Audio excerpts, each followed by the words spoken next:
Over thinking নিঃশব্দ এক মানসিক ক্লান্তির নাম। চিন্তা করা মানুষের স্বভাব, কিন্তু যখন চিন্তাগুলো বারবার ঘুরে ফিরে আসে তখন সেটাই হয়ে ওঠে ওভার থিঙ্কিং। ছোট একটা সিদ্ধান্ত নিতে গিয়েও হাজারো যদি আর কিন্তু আমাদের মাথায় ঘুরতে থাকে। মনে হয় ভুল করব না তো, সবাই কি ভাববে, এভাবে নিজের মনকে জর্জরিত করে ফেলি। ওভার থিঙ্কিং শুধু মানসিক শান্তি কেড়ে নেয় না, বরং আত্মবিশ্বাস কমিয়ে নেয়, ঘুমে ব্যাঘাত ঘটায় এবং সিদ্ধান্ত নেওয়ার ক্ষমতাও দুর্বল করে তোলে।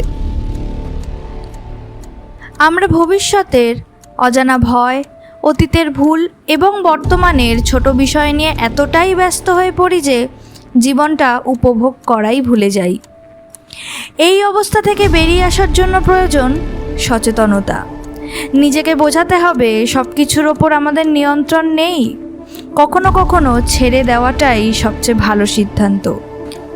সময়ের সাথে সাথে নিজেকে ধৈর্যশীল এবং ইতিবাচকভাবে গড়ে তুলতে পারলে ওভার থিঙ্কিংয়ের বৃত্ত ভাঙা সম্ভব। এরকম আরও ছোটোখাটো খবর জানতে হলে সাবস্ক্রাইব করুন আমার ইউটিউব চ্যানেল ঘটনা সত্য।